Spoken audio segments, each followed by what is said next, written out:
welcome back to another episode with Fight Night Picks. As always, we're brought to you by SimBody. Vertiball is now SimBody. If you head on over to their website, simbody.com, you're going to get all the great products that you know and love, including the SimBody Vertiroller and the Vertiball that you have seen most likely here in studio. Look at that. Place it, lock it, attach it, Vertiball, all sorts of great stuff over there if you want to roll out those old tired muscles and you don't want to go with that old lacrosse ball. They're also coming out with that very new product that you can see right in front of you. And if I head on over to my cart, look at that. I've already got a Vertiball over there. Little bit of a deal right there. And if you hit the try for 60 days risk-free, use the promo code FNP and you're going to get 10% off your order. With that code FNP at simbody.com, you're really helping out another local company here in New Brunswick, Canada.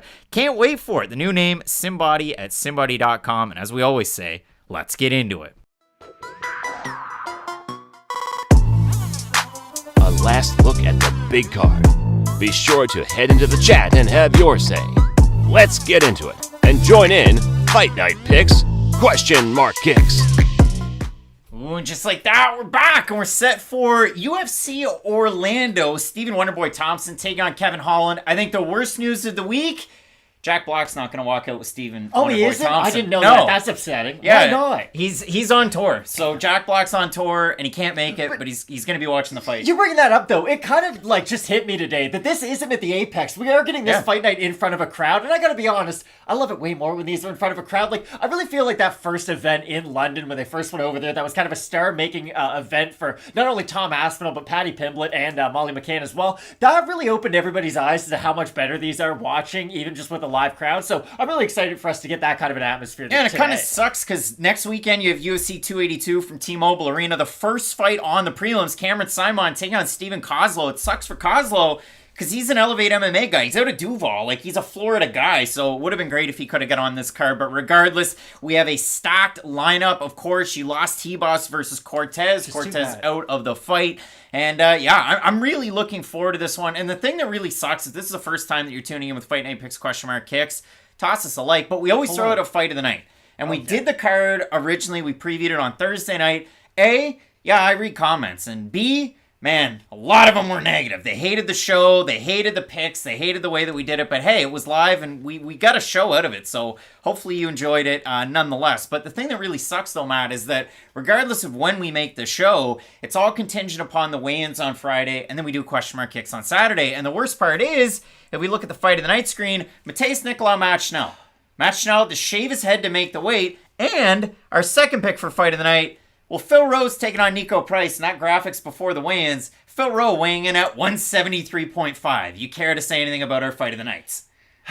We didn't do a great job picking them this week. Here's the thing. I'm still really excited for Nicolau versus Schnell. I know that we were both not critical of Schnell, but you kind of understand what his fighting style is. I do feel like his susceptibility to being hit by some big shots is somewhat weight cut related. I think that is fair to say. This has never been an easy weight cut for Matt Schnell. And that always is a conversation on Friday going into the weigh-ins. It's, hey, how is Schnell going to look? So I think we both had Nicolau, didn't we, at the start of the week? Yep. So my whole thought or thinking in that was, hey, Nicolau has enough power to hurt him. If it was a difficult weight cut for Matt Schnell, you do worry about how he's going to be able to eat some of those bigger shots from Nicolau, because Nicolau might not be the knockout artist that a guy like Pantoja might be or a Figueiredo, but when he hits you clean, you go down in this weight class. So I'm still pretty excited for the fight. This one should be a good one. And again, when it comes to Niko Price, he's been out for about a year. Taking on Philip Rowe. Rowe weighing in at 173.5 for this matchup. We'll preview it a little bit more once we get to it on the original lineup, but I'm sure our fight of the nights, like, they're probably not going to be fight of the nights now. Probably I'm going to say that. So that is the way that it is. Steppen Park saying go Schnell. Prince Vegeta's son over there. Kyle the Doc. Eldar. How's it going, everybody? Everybody that's hanging out over there in the chat. We certainly appreciate you for tuning in.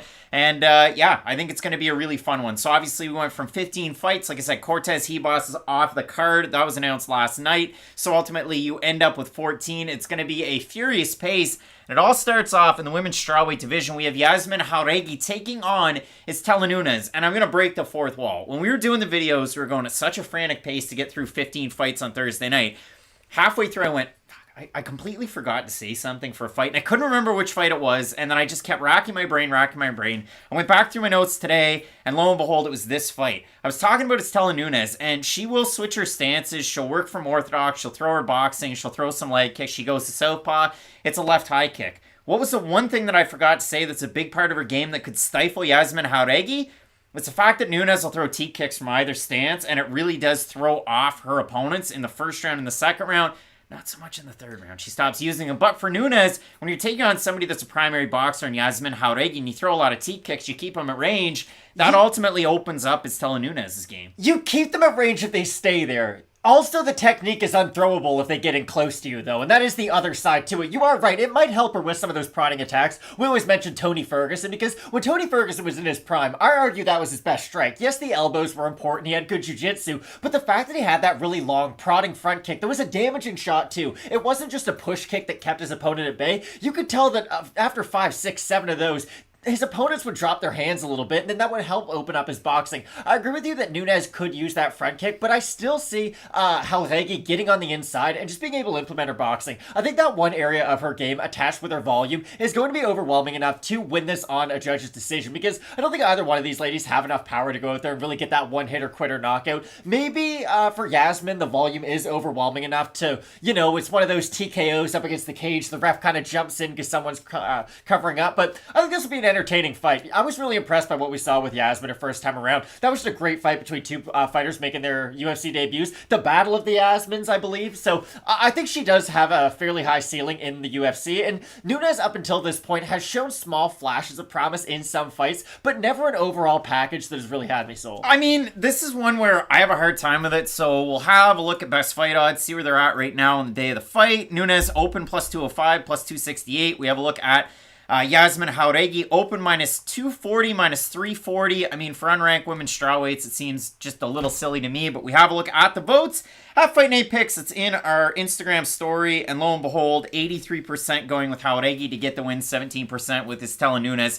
Like I said, I think there's ample spots for Nunes to get the win here. She does switch up stances a lot more than you're going to see out of Jauregui. I think for Jauregui, though, if she can stick to the game plan that we've seen in the past of throwing an insane amount of leg kicks to go along with her good boxing, having a nice high stance, I think that can really work out well for her. But with Istela Nunes, kicks at all three ranges. If she doesn't slow down, she could really be a problem in a fight like this. So I think this is going to be a really close one. I like Jauregui to get the win, but I'm really eager to see this because, I mean, for Nunes, she has lost her first two inside of the UFC's octagon. And as we said, after the first round, they showed the live odds for the fight. And Nunes is a minus 1,000 against Sam Hughes. So wild to see that one. And yeah, I think it's going to be a lot of fun. So we'll move on to the next one. Marcelo Rojo taking on Francis Marshall. Marcelo Rojo still allowed to fight today. So that's interesting. Which is like... That's just whole situation's unfortunate. That's all I'm really going to say about it. I don't know enough. It just sucks.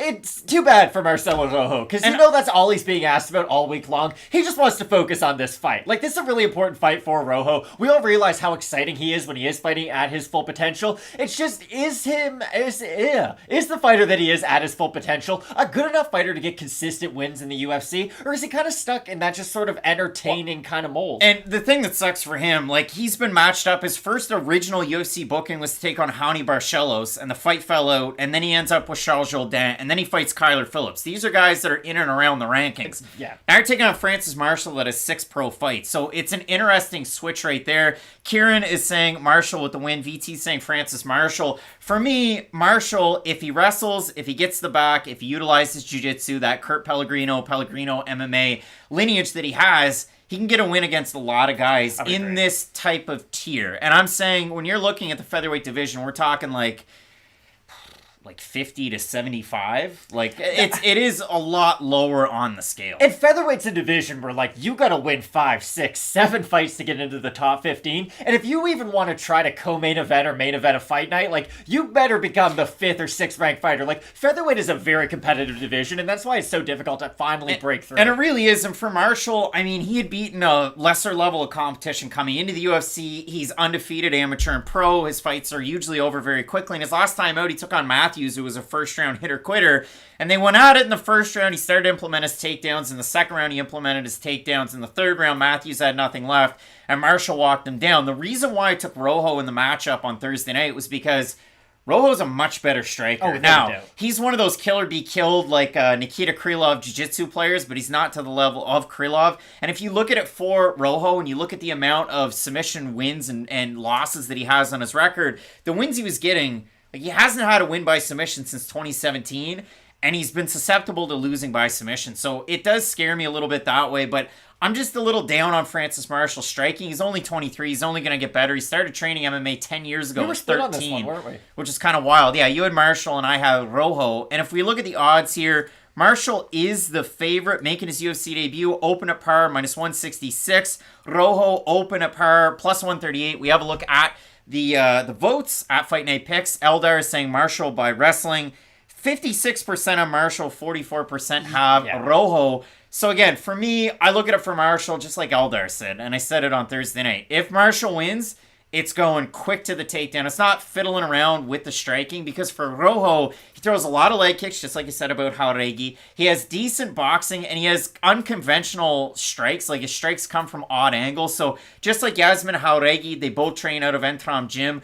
The question about Rojo, he spent time at this camp or in this camp at Glory MMA and Fitness, but I assume he has the corner that he had before with Entram Gym. So for him, if he just goes back to what got him into the UFC and it kind of brawls, I could see him having success in this fight. Otherwise, Marshall's going to take him down. I think if Rojo had slightly better punching power, I would be more likely to pick him in this matchup, because you're right. He is the far better striker without a doubt. He throws in combination. He does have good volume. But the fact that he does need to put together a lot of punches to really get a guy out of there is why I do ever so slightly favor Marshall in this matchup. I think that while Rojo is trying to put his combinations together, that's going to bring his own hands up, give him a little bit more confidence. That's when I think Marshall will be able to duck underneath and go for a takedown of his own. Again, I see this, though, as it's all Rojo on the feet, and maybe not all Marshall on the mat, but he's definitely going to be the more dominant of the two, and especially if he gets into that top position. So I do like Marshall in this matchup, but if Rojo fights like a crazy man his first two fights in the UFC where he doesn't necessarily need to win, this is a must-win fight for him without a doubt. So you can expect him to turn the craziness up to 15 maybe, and that could make for an insane fight. Should be a fun one. Anna A saying I actually get to meet Francis Marshall. Well, that's pretty cool. Scott B, his firefighter buddies are going to be there. He has to win. He definitely has to, or they're going to rib him hard.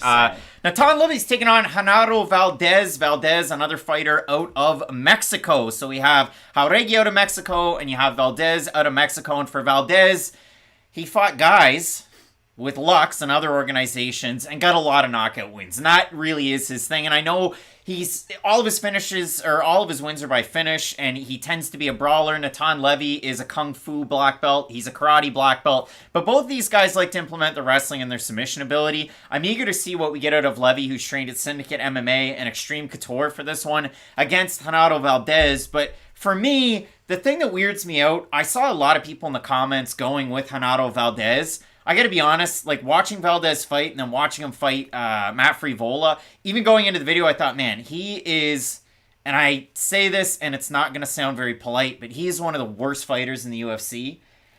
But he has a bit of a chance against Natan Levy. And that's the thing. Even if you're a big Natan Levy guy, you can't really love what you've seen out of him in the UFC up until this point. I feel like he wasn't a Sean O'Malley level prospect by any means, but he was a guy who definitely had a lot of hype behind him coming into the UFC. And the fact that we have seen sort of this like record scratch stylistic change from him is a little bit surprising. Now, is his wrestling good? Without a doubt. He is a good wrestler once he is able to chain together some of his attempts. We've seen it in a number of his fights. He had 9 takedowns in one of them. I can't remember exactly which one, but he's a guy who can go takedowns against Breeden. Thank you. He can go for a very high volume of takedowns, so that's something that you do like to see out of Levy. But the thing about Valdez is he will start out a fight brawling quite a bit, but we see it from a lot of kickers who then become boxers as the fight goes on. Kicks take a lot more energy than punches do. So you'll see a fighter start out kicking hot and heavy to the body, to the legs, but as the fight progresses, their kicks will start to slow down. Valdez, he's kind of like that with his brawling. He's going to brawl a lot early, but once he does start to fatigue a bit, that's when he will start to grapple himself, and that's when I do see Levy just kind of inviting the grappling. Malone Hart with the giant super chat. Much appreciated, Malone Malone Hart. Welcome back from the week hiatus. It was a good vacation for sure. I got the old Ric Flair hoodie. Listen, I'm all over Roots of Fight, and I guess you are too. You think we could get them on? Probably. You think they get Roots of Fight? If anybody knows anybody from Roots of Fight, get them involved with Fight Night Picks. But when I do look at this fight, Matt, for Valdez, yeah, I haven't really seen it. I didn't really like what I saw on the regional scene, but all that to say, he could have some success on the ground against Levy. Both guys can tire quite a bit, so we'll see how it plays out, but I don't have a lot of confidence in either guy, and I don't have a lot of confidence in them moving forward either. So Levy open minus 160, he's a minus 202, Valdez open plus 140, he's plus 167. We have a look at Fight Night picks on this one. 55% Natan Levy, 45% Genaro Valdez. So a lot of people see it very close. I see it very close, and it just, it feels weird. I agree with what you said, though. Even if Levy gets this win, are we going to learn that much about him? Probably not. And if it's a difficult win, it might even hurt his stock more than raise it. So it's just a really interesting fight, especially for Levy, just to see if he can move forward in this division. We'll see how it goes. An important one at lightweight for both those guys, and a loss there, too. Like, you're really at the bottom of the rungs.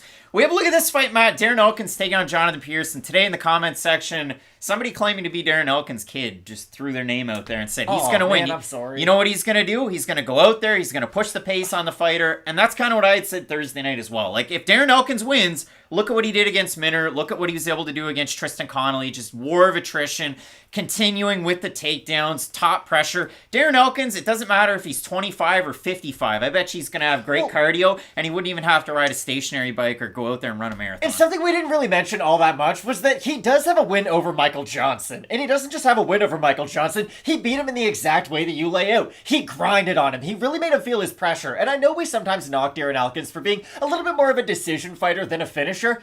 The MFer choked out Michael Johnson, and that's a pretty impressive finish to have. So I think Darren Elkins, he's one of those guys who the odds makers are never going to really give the benefit of the doubt. He's always going to be a much bigger underdog than he probably should be. But I look at this fight a little bit how I looked at Frankie Edgar's last matchup. Frankie Edgar went from fighting amazing fighters all the time. He's Frankie Edgar, former champion, kind of an all-time top 10 guy no matter what division he fought in.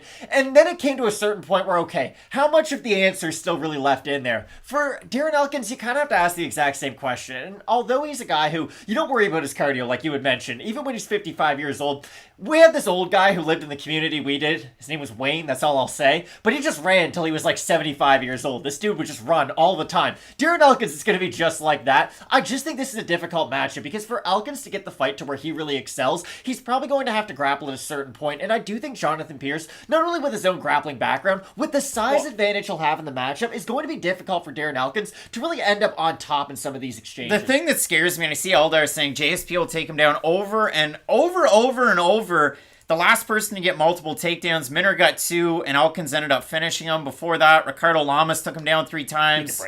Beat him quite soundly. Like, there's not... Mirsad Bektic took him down 4 times. Like, he's not a guy that gets taken down and held down a ton. But the weird thing about it that scares me is Jonathan Pearce has shown cardio can be a bit of an issue, and it's not an issue at all for Elkins. So if Elkins is able to break him down that way, it could be a tough night out. 80% at Fight Night picks have Pearce to get the win, and Pearce is a really big favorite in the matchup as well. I have Pearce because I think for him, it's the scrambles out of the takedown attempts, and even out of his own takedowns, he's really, really tricky. I don't know if anybody watched One Championship last night, but Cade Rutolo, oh my god, what was it? It was goodness me, this is a terrible spot. I watched the Rolling Thunder last night. Rolling Thunder that holy smokes, Justin Gaethje will do. He jumped into that to grab like a heel hook knee bar. It'd be crazy if Jonathan Pearce would do some crazy acrobatics like that. I would love to see it. I like Pearce in the matchup. It's more of a fade on Darren Elkins, but hopefully I've laid out a lot of ways that Darren Elkins could win this fight. Yeah, Darren Elkins is going to be... He's tougher than a $2 steak. He's never going to beat himself. You can throw all those cliches onto Darren Elkins that you want to, because he really is that tough. You don't get the nickname The Damage just by falling down after every big shot that hits you. He's going to make a good account of himself, but I do like Pearce in the matchup. Yeah, a fun fight, and we'll see how it goes at 145 pounds. Michael Johnson taking on Marc Diakiese.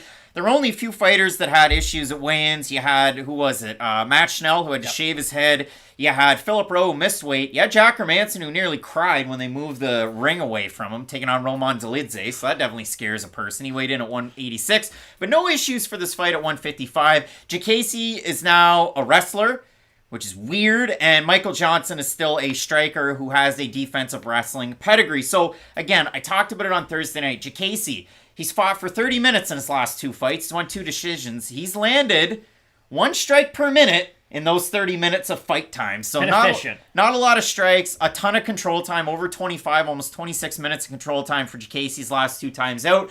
Those are against pure strikers, not wrestlers at all. He took on his last 2 fights. For Michael Johnson, it's going to be interesting to see. He showed the speed his last 2 times out. He showed the power as well, and the majority of people thought he beat Jamie Mullarkey's last time out. It's a split decision loss. Is he going to be able to defend the takedowns and turn Diakiese back into a striker? And for Diakiese, my question really is, can he go out there and strike and bring together a full game plan like he did in the fight of the night, which was a loss to Rafael Fiziev? I think he can, and I know the conversation a lot, and you brought it up a lot, is that Diakiese has somewhat turned into a wrestler. I don't think he's just going to go out there and start wrestling just because that's what we have seen out of him the last 2 times out. You have to remember, his whole entire game plan, although somewhat modular, it's not completely blended together just yet. He is a good striker when he is on the feet. I know he's been cracked by some really good strikers in the past. Think about Fiziev's caught him, Nasrat Hakparas was able to catch him with some good shots, but if you want to go back and bring up past performances, he landed good strikes on Dan Hooker, and Dan Hooker's a pretty effing good striker the last time I checked. So for Marc Diakiese, I was a guy who was... He was my Laurie Markkinen, if you will. I sold all my stock on him. He had promise originally. That was a better comparison than I thought. Because here, he was promising. I sold all my stock. I bought into him, and then he was disappointing. Then I sold my stock, and I said I'm never going to buy it again. I'm just going to leave Marc Diakiese alone. I've been really impressed by his last 2 performances, and you're right. Has he gone out there and out-wrestled guys who have wrestling weaknesses? Yes, he has, but we always know that striking is going to be in his back pocket. He's a long-range striker. He throws a lot of kicks, especially early on in fights, but he is one of these guys who will start to throw less and less kicks as the fight goes on. And I think that's going to be an opportunity for Michael Johnson to start putting some of his own punches together. Malone Hardit's up the super chat. Am I stupid if I think Michael Johnson's one of the most inconsistent fighters in UFC history? He probably is. He's 21-18. He's 12-14 in the UFC, but he has giant wins, and that's really the thing. So yeah, inconsistency's plagued it a bit. Some of his losses are weird, especially of late. Like the fight against Josh Emmett, he's winning it right until he gets knocked out. The fight against Thiago Moises, he looked great in the first round, and then Moises just grabs his leg and submits him. But the flip side of that is, the Darren Elkins fight, he looked very bad in. And that is a hard fight to get out of your memory. Now, to his credit, that was down a weight class that he probably didn't belong in the first place. Like, Johnson at 145 was a fun experiment. It didn't really feel like he lost a lot, but still, he wasn't the Michael Johnson of old that we saw, like the classic menace, the guy who beat Tony Ferguson, the guy who beat Dustin Poirier. So, hopefully there is still some of that fighter in there. And I know our fight of the night picks are kind of just thrown to the wayside. This is my new pick for fight of the night. I really do think this is going to be a fun one, because if it is contested on the feet, then either you're going to be right and Michael Johnson's boxing is going to look phenomenal, or Marc Diakiese is going to show that he can still show off some of that striking that he showed earlier promise in, especially early on in his UFC career, and that's why I'm really excited for I'd this. love to know what Brad Pickett and company, Great Britain Top Team, have for game plan for Marc Diakiese, a guy who's trained out of American Top Team, relatively close to Killcliff FC, where Michael Johnson's been forever. But my big point that I had the other night was the fact that if you look at it for Michael Johnson and the guys that have taken him down a lot, Reza Madadi, Miles Jury, Clay Guida, and Habib had some success there, but I have Michael Johnson. 69% of the fans have Diakiese to get the win, 31% on Johnson, and if you have a look at the odds, Marc Diakiese's over 3-1 favorite in the matchup. I don't love the odds. No, a lot of them are really weird this week, so they seem to me anyway. But Matt's got Diakiese, I have Johnson. I'm really eager to see this one. It'll be, yeah. And our next one, Matt, this is something that I didn't know when we made the video on Thursday, and then I saw an article about it. This is Scott Holtzman's last fight. Yeah. It's going to be... So, Scott Holtzman's been out for a while since he fought Mateusz Gamrot. He loses to Gamrot, loses to Diakiese, loses to Beneil Dariush, and before that, he had, some really nice wins. But for Scott Holtzman, he's never really beaten anybody up in that upper echelon. He had that win, though, and I didn't mention this Thursday night, and it was my big point for Holtzman.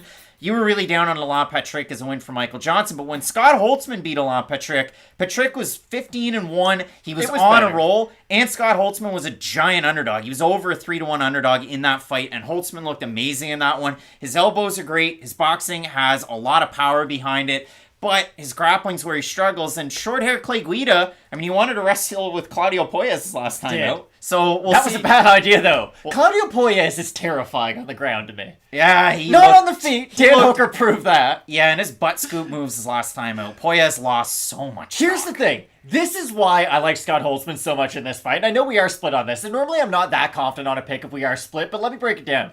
Scott Holtzman beat the brakes off Jim Miller, and I thought he was going to lose that fight. Jim Miller, to this day, is just a better version of Clay Guida. MMA math. But no, they stylistically even. We're not just doing MMA math because he beat him. Jim Miller wrestles, Jim Miller has power punches, and Jim Miller's bigger than Clay Guida.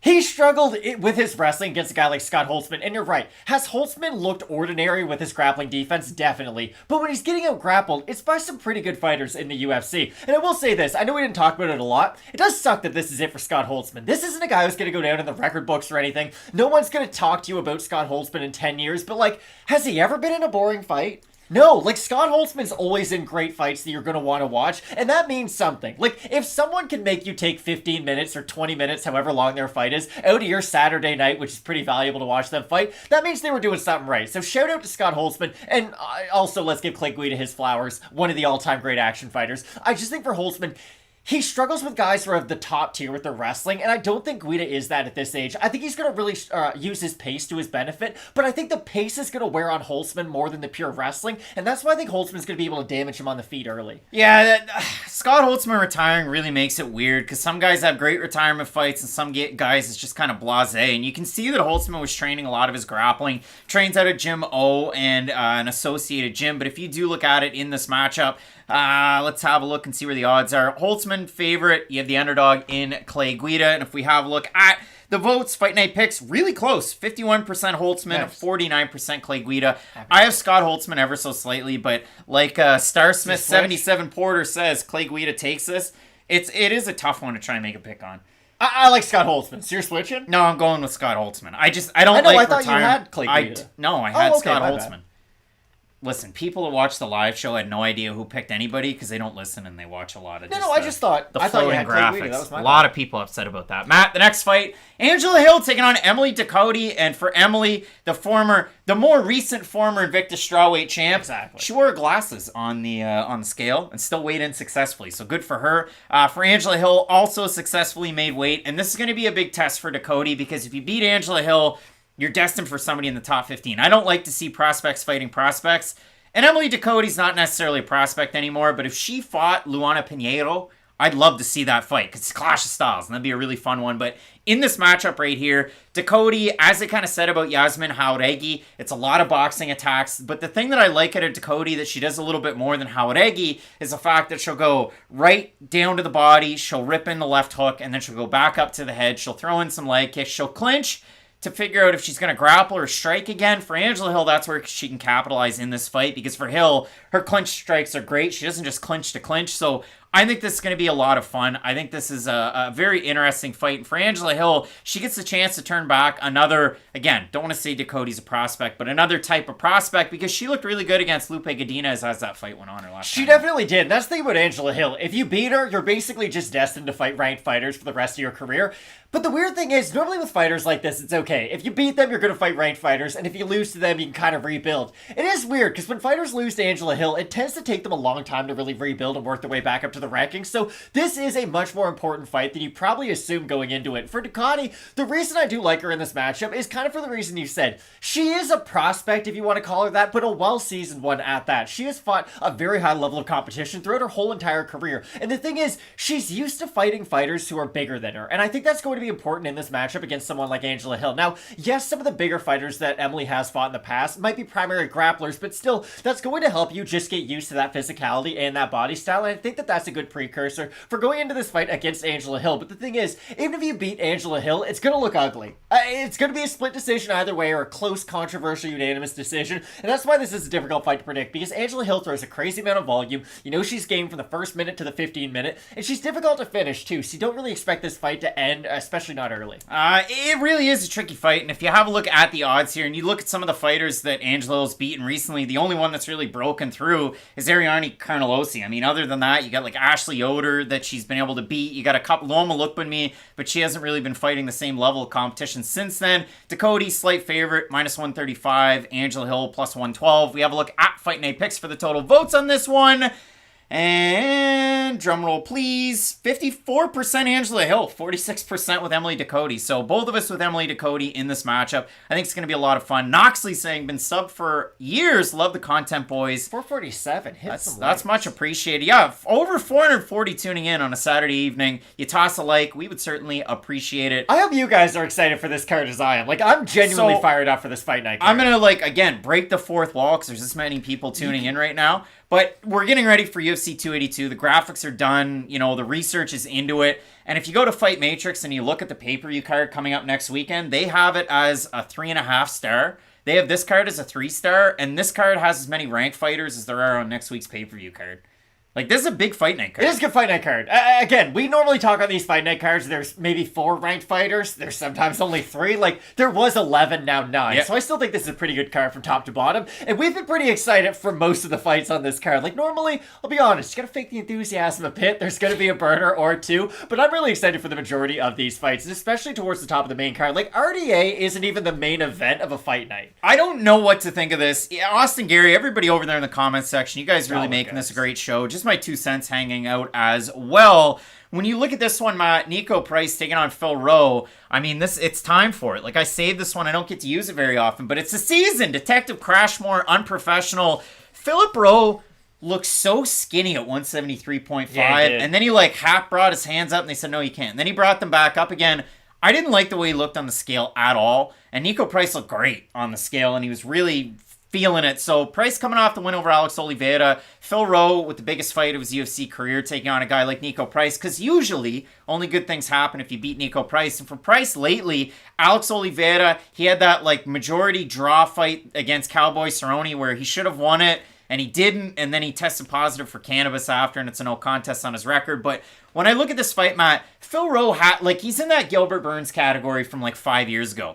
He's good at striking, but he's not as good at striking. Gilbert Burns is a multiple-time world jiu-jitsu champion. Lights out at jiu-jitsu and MMA, but he has to get taken down to get his jiu-jitsu going because his offensive wrestling isn't great. When you look at this one, Matt, I picked Phil Rowe on Thursday night. Now that he missed weight, my confidence. Oh, I'm picking Niko Price now. I also picked Phil Rowe. Am I. This was my whole thing about Niko Price. Even if you beat him, you do not look like the same version of yourself by the end of the fight. If Phil Rowe had as difficult as the weight cut as I think he did, and he did, the man missed weight, I don't really think he's going to be able to eat big shots all that well. And the thing about Niko Price is he doesn't need a lot of space to generate a lot of power. I know I brought it up a lot. It was a big talking point that I had Thursday night. It was, hey, Niko Price likes to lunge into a lot of his strikes, and sometimes he kind of crowds himself and doesn't leave enough space for himself to throw. But the thing is, he does have good power on the inside too. I just thought Phil Rowe, if he did get into one of those firefights, would be durable enough to eat some of those bigger shots and then respond with his own cleaner counters. I just don't know if Phil Rowe is going to be able to withstand some of those early barrages of a guy like Niko Price. And Price doesn't fall off a cliff with his cardio by any means either. Remember the Michelle Pereira fight? Gets beat up for 2 rounds, and then in the 3rd round, Michelle starts to tire like he normally does, and Niko Price really picked it up and started putting it on him by the end of that 3rd round. So I'm a little bit worried because of the time off that Niko Price has taken. You can look at it one of 2 ways. Either A, he's given his body enough time to heal up, which is important. He's a guy who takes a lot of damage in his fights. But B, when you fight in that manner, I almost think you kind of have to fight often, because if you give yourself a long time off and then you get into a brawl, your body's not all that used to just absorbing some of those really big shots. So what's your breakdown? What would you tell Andrea Fialho then? Oh my goodness, you need a vacation, my guy. You need a drink with an umbrella and a beach is what I would tell that man. If I go to Ibiza, I'd want to see Andrea Fialho there. 10 beers back. deep.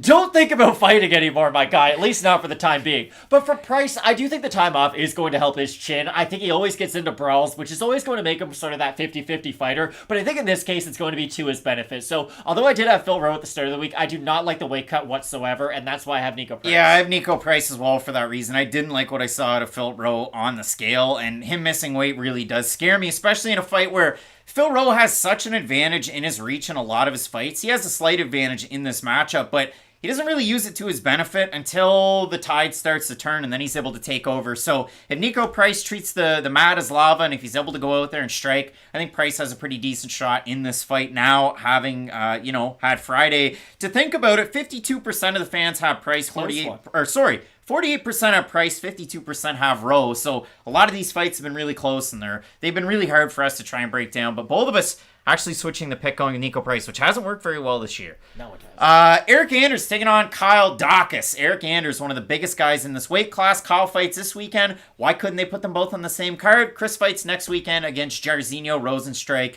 What a fight that one is. It could be awesome, but it could be terrible. Oh, I think it's going to be fun. But Matt, when you look at this one out, or if you look at this one, out of these two guys, for Eric Anders, it's been kind of low volume lately. Not really the mean Eric Anders, but you got to be, really patient and kind of scared, He's I guess. older than you think. If you fight Andrea Muniz, I was surprised that Muniz took him down so easily. Like a standard American double leg, just across cage, picked him up, threw him down. Now Anders got up, and then he got choked out. But for Daukaus, it's implementing his wrestling, kind of making the fight a little bit boring, which also plays into the hand of Eric Anders. So I'm eager to see this fight, and I'm really eager to see who's able to win out if they decide to grapple, because for Anders' last time out, a lot of people thought that he beat Junyoung Park, but it was just a volume of takedowns that he didn't really get. His striking was very one note. And for Kyle Daukaus' last time out, I mean, again, somebody in the live chat really wanted us to talk about it, but he went out there, and according to him on Instagram, so yeah, during the fight, I got kneed, obviously. As soon as the knee landed, it kind of broke my face in 3 places. The scans I got, I had 2 orbital fractures, and I think I had a fracture in my eye socket as well underneath. So he took a lot of damage his last time out. Hopefully he's not held together with I was flex just about to tape. say, could Flex Seal help him out?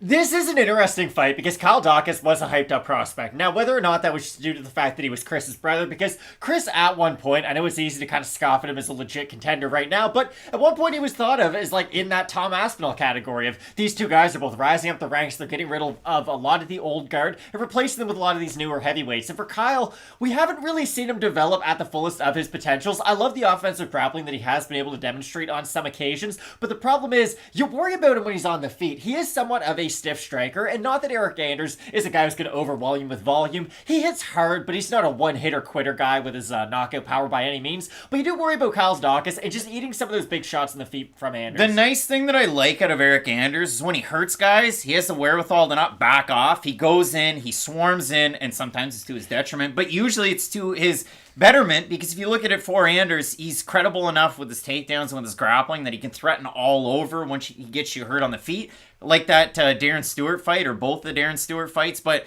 for Anders, it's a myriad of ways, the way that I look at it. For Daukaus, it's very much, he talked about it in that All-Star MMA interview that he had with JHK. He wants to kind of showcase his striking, rather see the fight go like it did for Muniz against Anders, but I haven't seen enough of Kyle Daukaus' striking at the UFC level to go, geez, like he can really beat Eric Anders that way. Oh, I agree 100%. The weird thing is, though, even if his striking got 5% better, he might be able to out-volume Eric Anders. I think that's fair to say, too, because just if he is able to go out there and put enough pace on Eric Anders, get him worried about the takedown, I agree with you. I think Anders is the better striker, but you know what I mean. I just think the threat of the takedown might be able to open up Daukaus' striking enough. I couldn't imagine putting money on Kyle Daukaus, though. I'm just going to say that right now. Daukaus open minus 225. He's minus 225 still, and Eric Anders is like a plus 175. Kyle Daukaus is...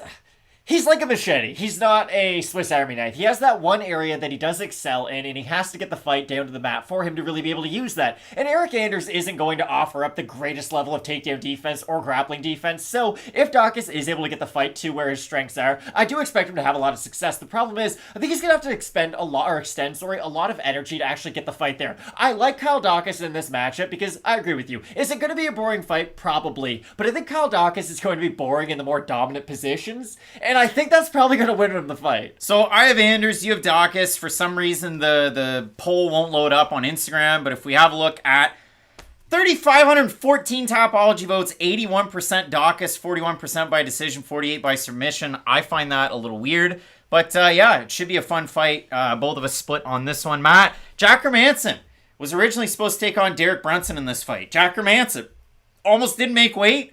Almost cried on the scale. Didn't like that. Taking on Roman Dolidze, who weighed in earlier than him and made weight and took this fight on like a couple of weeks' notice. And he throws wild power shots. He does the wild power shots, but they do run out at a certain point. And even with Jack Hermanson, like, I still think he's got better cardio.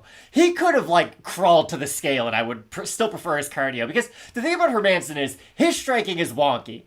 And I don't know if that's a positive or a negative, because sometimes it can be both. He's someone who is going to overwhelm you with his volume, with the threat of the takedown, with his unorthodox grappling, and hopefully we do get some grappling exchanges out of these guys, because that's going to be where the fun in the matchup is. Like, Jack Hermanson has gotten away from his sort of unique style of grappling in more recent fights. We've seen his striking a little bit more, because the book is out on Jack Hermanson. If you defend his takedowns, he's not a bad striker, like I said, but if that's a background of yours, if you're a boxer, if you're a kickboxer, you're going to be able to counter off some of his more lazy shots. So the best part about this fight, my favorite part, the comments on the full card video, the comments under this video, Georgian fighters fight, and people comment, and they support their guys, like, through and through, like... It's like when Zaza Pachulia got a bunch of votes in the NBA All-Star game. Oh, they're all about it, and then they just rag on us. You guys never pick Roman Dolidze. Hey, you guys never pick Jack Hermanson. Like, everybody wrote him off before the Chris Curtis fight, and now we're here, and he's taking on Roman Dolidze. So...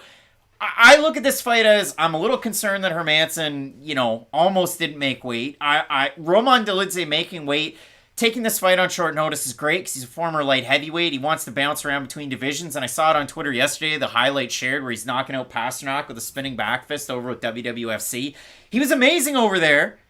And now we've seen him kind of come back into his own his last two fights. The fight against Dawkins, balls to the wall. The fight against Phil Haas, wait, explode into the jiu-jitsu, pop his knee, and then get back up and just absolutely throw the beat down on him when Haas could have just said no mas, or his corner could have thrown in the towel, but it's MMA and that doesn't happen very often.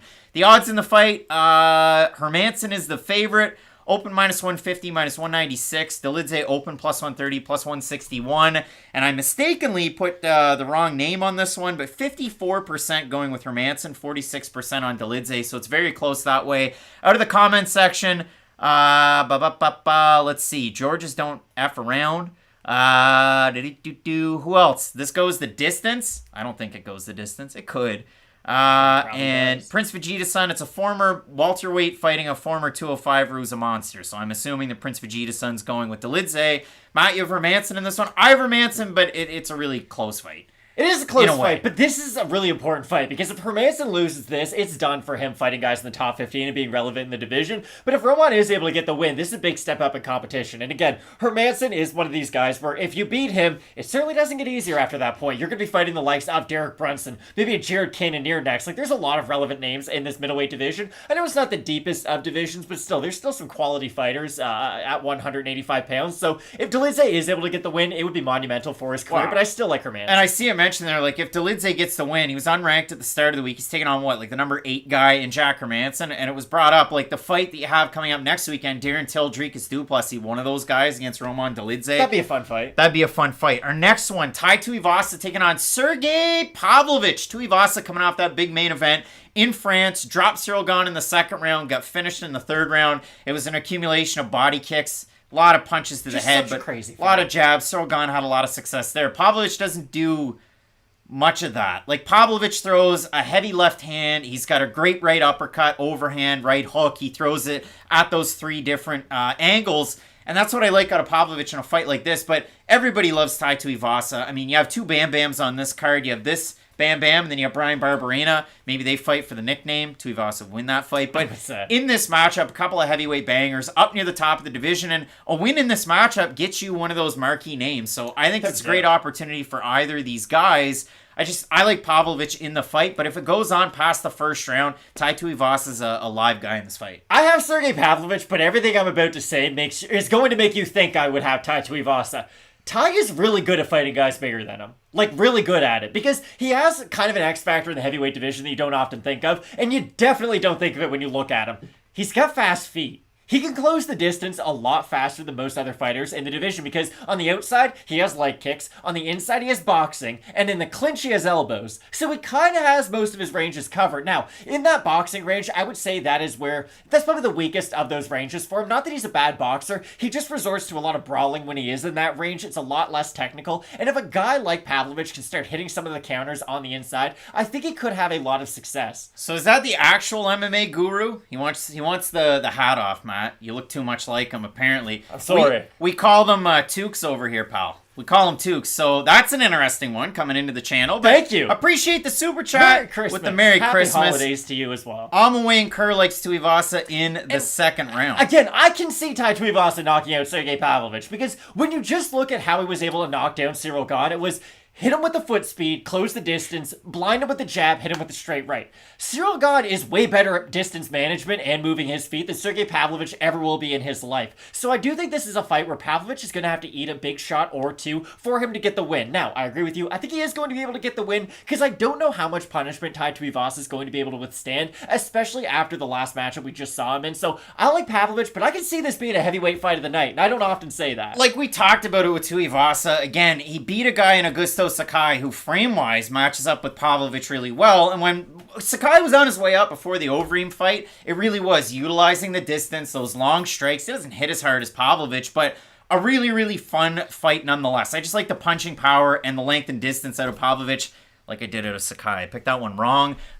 In the matchup, Sakai is the favorite. Tuivasa is the underdog, and at Fight Night Picks on this one, if we have a look, if it actually showed up, this is just not good for time, but 62% going with Tai Tuivasa. So they have Tai Tuivasa. Does that say an 84-inch reach? It does say an 84-inch reach. He has a 9-inch reach advantage on the paper. So we'll see how that plays out for him. I gotta pull out a Teddy Atlasism. Reach isn't a benefit or a negative. It's how you use it. It is just a stat. If you have a long reach and you can't fight on the outside to save your life, then it's not a benefit whatsoever. Now, Pavlovich is not a fighter necessarily cut from that cloth. He can use the jab. He does work well behind the straight shots, but still, you can't always just look at reach and it tells the whole story because it really comes down to how the fighter utilizes it. Stefan Struve never had the smaller reach, but that guy got beat up on the inside a lot. So I just think it's one of those things that gets brought up a lot of, oh, this guy's a longer reach, he's going to win. And it really does come down to the style. And yeah, it matters if they use it. For me, Pavlovich does in his fights. Lord Nikon, the most interactive chat on YouTube. It does get wild over there. Now we get into a wild fight.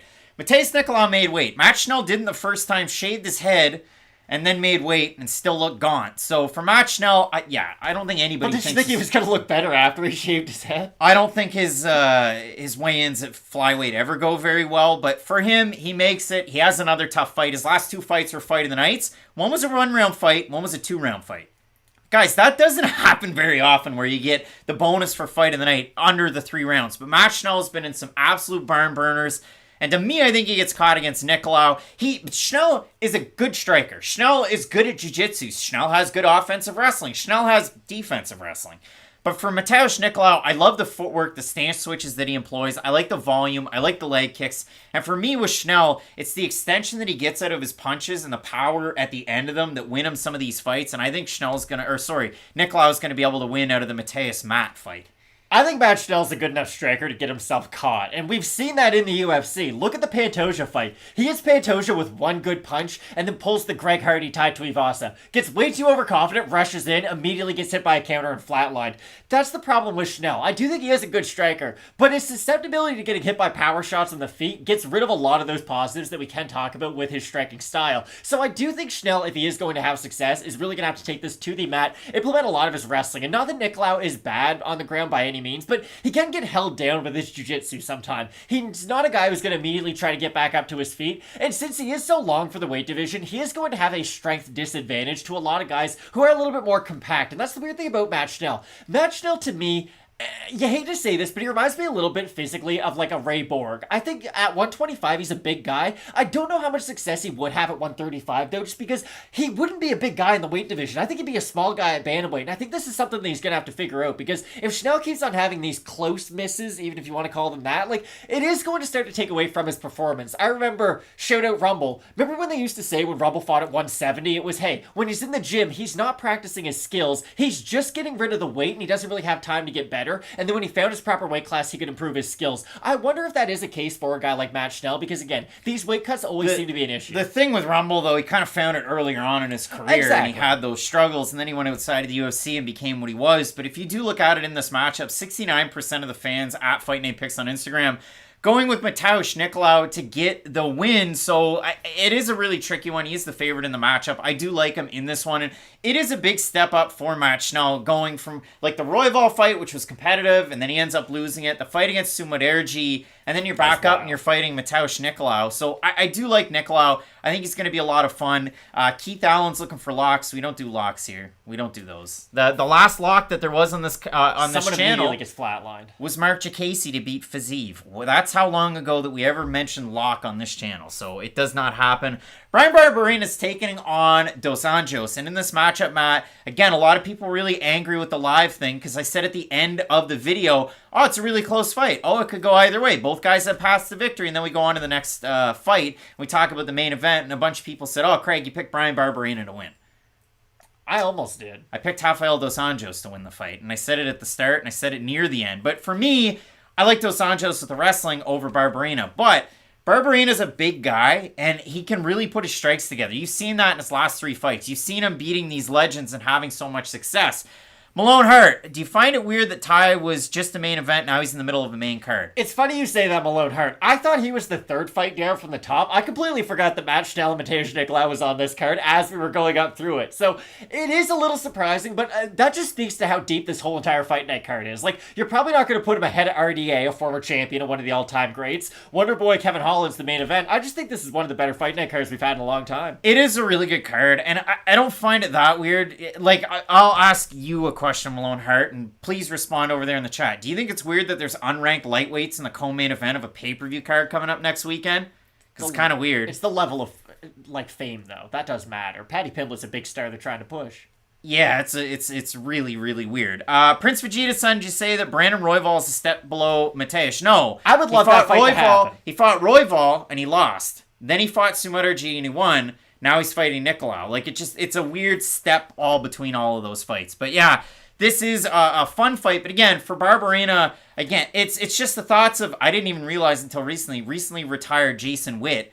Witt had so much success with the takedowns against Barberena. It's just in my mind, I keep playing that over and over again, and that's why I think Dos Anjos is going to win, because Dos Anjos has much better footwork, much better striking than a guy like Witt does to complement his wrestling and his jiu-jitsu. He might be 40 pounds lighter, though, and that cannot be over-exaggerated. Jason Witt is so much bigger than RDA, yeah. It is hard to imagine they both compete at 170. Like, RDA should fight at 155. Let's just be completely honest with ourselves. That's where he's best, that's where his prime was, that's where he was champion. He is an all-time great 155er. At 170, his wrestling falls off a cliff. Like, he's been able to No, it doesn't! It does, though. Just because he's out-wrestled Neil Magny and falls off a cliff against who? Usman and Covington? He couldn't out-wrestle Robbie Lawler either, and Robbie Lawler... He did out-wrestle him. Craig, he took him down a couple times. For the most part in that fight, he outboxed him and out-volumed him. He had combinations on the outside. What RDA has struggled with is going in there, getting the takedowns over and over again against the bigger fighters, and I do think physically that is the issue. Now, is RDA a better fighter than Jason Witt? Without a doubt. Stylistically, like you said, he has the footwork. He is a much more dangerous threat from the outside, too. Jason Witt's not going to offer you a lot from the outside, especially not in terms of kicks. He is much more of a boxing-heavy fighter than a guy like RDA. I just think this is going to be a difficult fight for Bryan Barberena to figure out when are we striking and when is he taking me down, because I think Barberena can have some success on the feet, especially if he does get into one of those brawls, but if RDA gets a takedown early, makes him start thinking about that takedown, I think that's really going to open up all of RDA's game. The thing that I like about Barberena too, he can be really offensive with his clinch game, and when you're coming in, he can really land knees, elbows, whatever it needs to be. Like, Barberena is such an interesting fighter. And if he hurts RDA, he's going to try to put him away immediately. Like, Bryan Barberena does have really good cardio, so let's say he does go for one of those big flurries, kind of a finishing sequence, if you will, early on in the fight. I don't think his cardio is going to fall off, and then it'll be non-existent as the fight goes. So I think Barberena can get him hurt and could swarm him immediately. He could have a lot of success. 71% at Fight Night picks out Dos Anjos. Matt asked a good question. Would you guys say that RDA has more in the tank right now than Robbie Lawler? Barberena barely survived Lawler, in my opinion. Well, the first round was competitive, and then it wasn't after that. They both hit each other with some big shots, though. The they're real all kind of passed. My real answer to Matt's question is, how friggin' weird is it that you have to pay to watch Robbie Lawler fight Santiago Ponzinibbio next weekend? That's on the main card. I'm actually excited. I think that'll be a fun fight to watch, though. Yeah, you and I are excited, but I know, to but pay? Robbie Lawler was in a fight of the night with Bryan Barberena. He'll be in a fight of the night with Santiago Ponzinibbio. This will be a great fight, and that's why I'm surprised that RDA is such a big favorite, just because Bryan Barberena is not a guy who's going to go away easy easy. It's tough to finish him, especially early on in a fight. Think about what he did to Vicente Luque. These guys dropped each other about 7 times. Yes, Luque was able to beat him, but Brian Barberena was on his way to winning a decision, and then he got knocked out with 10 seconds left. So Brian Barberena was that far away from beating Vicente Luque, and that's why I think he'll make a good Credit fight. to him coming back from all the life-saving medical things that he had to go through and come back as the fighter that we knew him as. So both of us in this one going with Dos Anjos. It should be a really, really fun fight. And then we get into our main event, Wonderboy taking on Kevin Holland. It should be such a great fight. Obviously, as we open the show, disappointed that Jack Black's not going to sing out the walkout for Stephen Thompson, but you'll get that classic Wonderboy song as long as TSN doesn't cut away from the friggin' Hopefully intros. not. They love doing that. They love throwing on commercials that you don't care about. But for Kevin Holland, a very interesting fight, and really the question that we don't have to ask is, for Stephen Wonderboy Thompson, does he have to fight a guy who's so good at wrestling like he did his last 2 times out? No. Kevin Holland is not the last 2 guys that Wonderboy had to fight in Gilbert Burns and then Bilal Muhammad. But for Kevin Holland, how will he mix his martial arts? That's my big question in this fight, because we know how good of a striker he is. We know how unorthodox, but how good his jiu-jitsu is.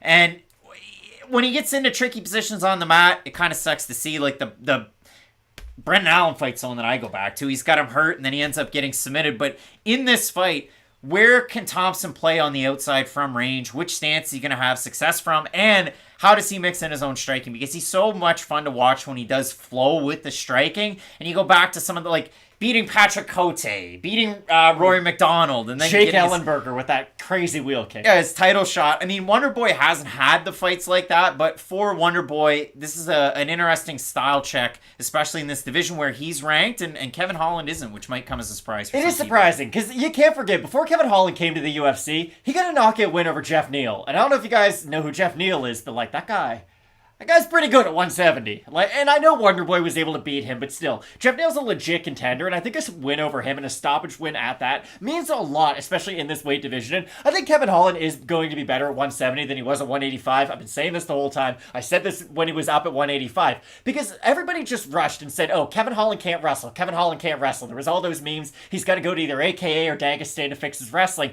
That's not the case. He fought Derek Brunson, one of the best wrestlers in middleweight history, and Marvin Vettori, who's now Tiger Muay Thai Marvin Vettori. The guy who we bring up, though, every single week, it seems like, as someone who's really good at striking their way into the clinch and taking fighters down. So I don't think getting out wrestled by 2 fighters who are way bigger than you, and let's just be honest, kind of all-time great grapplers in their weight class, is a huge detractor for Kevin Holland. So I think for Holland, it really was the physicality that bothered him at 185, more than just the pure wrestling offense guys were able to put on him. But I do agree with you. I think how he decides to approach this is going to be interesting. The interesting thing about Wonderboy is, do you know what we've recently learned out of him? He's got good takedown defense. He has a good first move. But if you get by those first 2, you can hold Wonderboy down. And although Kevin Holland isn't a natural wrestler, I'll be very interested to see if he can get that top position on a guy like Wonderboy. Because earlier on in Wonderboy's career, he was so difficult to take down, guys wouldn't really waste energy trying to do it, and he would force them to become strikers. Now we have seen that once guys do get on top of Wonderboy, not that he's a bad defensive grappler by any means. I'm sure the majority of his MMA career is, hey, I'm a good striker, guys can take me down, let's practice this defense. But with Kevin Holland being as good of an offensive grappler as he is, I think he could get some good work done against a guy like Wonderboy, but I do worry about, for as long as this fight's contested on the feet, if it could turn into one of those Darren Till Wonderboy fights where we get a lot of 2 guys looking at each other in the mirror, because I think Holland has enough power to put down Wonderboy if he does land clean on him. I do think he has that kind of power, especially at the end of his reach. But for Wonderboy, if he does catch Kevin Holland coming in, he's still got maybe not crazy knockout power, but there's still some pop at the end of his shots. Yeah, raw torque. Boris took Holland's soul, and there was a comment up there earlier, Kevin Holland, the way he talked at all the press conferences, he probably barely trained for this fight. I don't believe any of that stuff. So, do you boys think the winner of Holland, don't ask that, Jace, D-Rod, Chocolatito, Fury Dubois will win. The Chocolatito fight, I think, is on DAZN coming up later, so I'll probably watch that one. Lauren Williams with the super chat. Thank you. The popcorn on it, so that's very much appreciated. Yeah, should be a fun one for sure, and we're going to kick that guy out of there for having a distasteful name. But Matt, when it does come to this one, I like Kevin Holland in the matchup. I don't have the most confidence in the pick. We have a look at Fight Night picks for the total votes on it. 68% have Holland, 32% have Wonderboy. My reason for taking Kevin Holland in this matchup is the success that I saw Darren Till have in spurts in that fight that he had against Wonderboy when he was able to push him back, when he was able to land a couple double jabs. Again, he was from southpaw, but double jab and then his left hand. I think Holland can throw some of those odd angle shots. Holland mixes it in with the kicks. And again, if you bring it in and you look at a guy like Holland, you talk so much about distance management out of a guy like Stephen Wonderboy Thompson, but the same thing can be said for a guy like Kevin Holland as well. And I know you mentioned it with the grappling, with the submission ability out of Holland. How surprised were people that Kevin Holland was able to have success in those realms when he came down and then he took on Tim Means? It was like, holy smokes, what did we unlock here? It wasn't a surprise to us and some people, but... Go to the prediction video. It's all I talked about. Yeah. It's all I talked about. Like, a lot of people were really surprised. So almost 600 tuning in for this episode of Question Mark Kicks. The likes have been there. The super chats have been there. It's been a wild show today. Would you agree with me, though? I think they are missing out on a great opportunity. If Kevin Holland gets the win, do the Jeff Neal rematch. Jeff Neal just beat Vicente Luque in a wild back-and-forth fight where he finishes Luque in the third round. I think it'd be a great time to throw those guys back together because, of course, they're giving Kevin Holland kind of the red carpet to the top of the division. Now, listen, fighting Wonderboy's not an easy fight for everybody, so maybe laying out the red carpet's a little harsh, but I think doing that fight next would just be a great fight. A, because stylistically it's going to be a barn burner, but also the history those guys have together. I think that'd be a great fight to do next. Should be a really fun one. As you guys know, with Question Mark Kicks, we'll go all the way back down to the bottom of the card, up to the top, and then, of course, as we said, you have a big-time fight coming up, and I'll turn that one down. But you have Jan Blachowicz taking on Ankalaev in the main event, UFC 282. Can't wait for that one. Make sure you join in the action of next weekend. That one's coming up very, very shortly. So, Matt, we go to the bottom of the card. Yazmin Jauregui taking on Istela Nunes. I have Jauregui ever so slightly. I also have Yazmin. It should be a fun fight there. Marcelo, Rojo, Francis Marshall split on the pick. I have Rojo in this one. Should be a fun fight for as long as it lasts, but it's really a story of two fights. It's either Rojo outstrikes him or Marshall's able to have success with his wrestling and his back takes. Natan Levy taking on Genaro Valdez. Going with, Natan Levy, but this is a weird fight. Chevy to the Levy. Levy was dry. I do have Levy, though. Elkins versus Pearce going with JSP. I also have JSP. We have Johnson Diakiese going with old man Johnson. I have Diakiese, but I'm really excited for this fight. I know we were kind of down on our original fight of the night picks just because of how the weigh-ins went, but I think this should be an incredible fight. And it's an important one, too, because, again, for Johnson, he's been able to kind of stick around, even though he hasn't been in the elite of the elite for a number of years now. But if he loses this one to Diakiese, do worry about where he's going to go in the future. For Diakiese, he has been able to reinvent himself a couple of times up until this point, but you can only completely reinvent yourself so many times. So I think this is a very important fight. Dana Rodriguez with the super chat. Sorry for your loss against Neil Magny. We look at the next fight, Matt. Clay Guida, Scott Holtzman.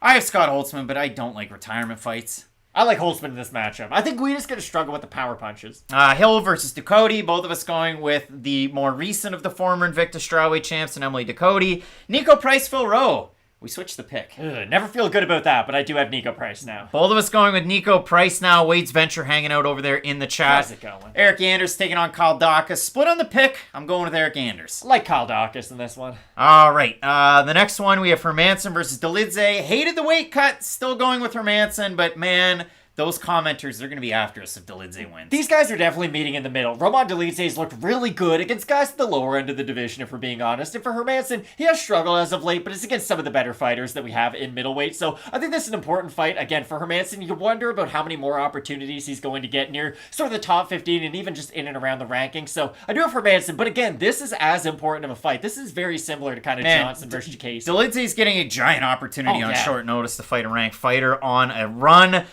Tuivasa taking on Pavlovich. Both of us with Pavlovich here. I think it could be a fight of the night, though, in the heavyweight division, and you don't often say that. If it goes more than one round, Tuivasa, you never know, because Pavlovich is a one-round type of guy getting those finishes. Nicolau taking on Schnell, both with Nicolau. This is a really fun fight. It should be. Brian Barberena, RDA, going with RDA. I'm really eager to see this one, though. If he doesn't get that first takedown, I think it's going to go downhill very fast for RDA, but I do have him in the fight. Daniel Rodriguez, I'm not that one, LOL. Okay, so you're not that D-Rod.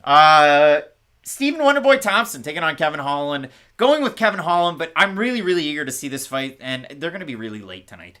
They are going to be very late, which is unfortunate. But I thought they were on at 11 a.m., just to be completely honest. I texted Craig last night. I was like, when's Question Mark Kicks tomorrow? Because I was expecting like a 6 a.m. start time, and I was very happy we didn't get that. But I'm really excited for this card. We're only, 1 hour away from the start of the fights. And like I've said all week long, and I'm going to hammer this point home even more, one of the best Fight Night cards we've had all year. Maybe the main event isn't as good as some of the other main events, but I feel like top to bottom, this card has fights for everybody. Yeah, I think it should be a lot of fun. You have 9 ranked fighters. You had 11 before before you lost T-Boss versus Cortez. You have 9 ranked fighters coming up next weekend with that big time pay-per-view. You got Jan Blachowicz taking on Ankalaev. Malone Hart with the super chat just before we leave, but make sure you check out that full card look. I hope you're doing well too, Malone. Blachowicz taking on Ankalaev. I'm really eager for this card and the rest of it coming up in the not-so-distant future. So, Matt, as we always say with Fight Night picks, I messed it up. You did. This doesn't happen. Yikes. Keep it locked in with Fight Night picks. As we always say, let's get into it. It's that time away. It's the vacation.